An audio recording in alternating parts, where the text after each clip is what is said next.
Hi, my name is Flip, and today's discussion topic is on a book called Amusing Ourselves to Death. This book is by a man named Neil Postman, and he released this book in 1985. This book is very ahead of its time, and its main concern is talking about how amusement, pleasure, entertainment, and emotions have become our captors. And it's very similar to Aldous Huxley's book, A Brave New World, where he presents a future dystopia where we're controlled by those very same things. Postman tends to focus on the television, but I feel like it's ever relevant today due to the fact that we are learning how to traverse through the world of social medias like YouTube, Instagram, Facebook, TikTok, etc. And I feel as though Postman's points in this book have become much stronger throughout the past 40 years. He has certain convictions about the use of television in domains like politics, religion, and education. In many regards, I tend to agree with Postman, but I also have my reservations about speaking as strongly on these things as he might would.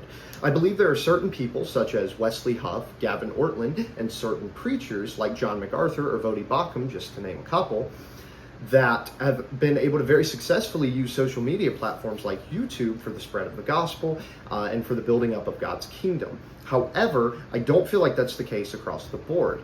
Postman makes the argument that the medium of television, and I'm sure he would relate it all the same to social media, is a dangerous medium, given that its main focus is on amusement. He uses the example of how politicians will often pretty themselves up, so to speak, to better appeal to their voters. They're more concerned about how their hair looks, how they're dressed, and at times, even male politicians will use makeup to ensure that they have better reception from their audience and their voter base.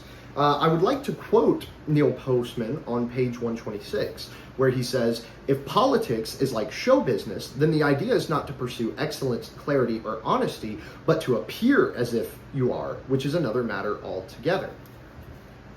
I believe this is very relevant because we should be far more concerned if our politicians are intellectually capable of fulfilling the positions that they're running for and able to better their country, state, or local town, depending on which position they're running for. He also talks about how education has also been made a victim to the medium of television. He argues that education, when it is through the medium of the television, is centered around amusement. That's the focus, the primary goal of television, and I think he's largely right. And I think this also equates to social media today. The primary focus is to entertain, not to educate.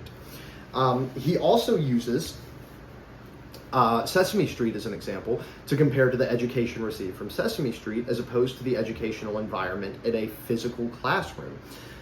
He begins to talk about the many contrasts of television education and classroom education, and I would like to quote his final line in this paragraph where he says, "Whereas in a classroom, fun is never more than a means to an end. On television, it is the end itself."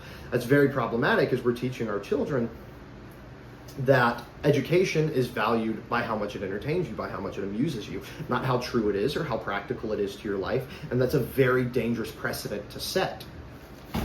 He talks also to specific contrasts, for example, how discipline and rules are enforced in the physical classroom, but no such precedents are set in television education. And I think that's something that is especially problematic even in social media today and sources like YouTube where children might receive education from. He also talks about how he views it, as I said earlier, more similar to Huxley's world in future dystopia, as opposed to Orwell's view in 1984.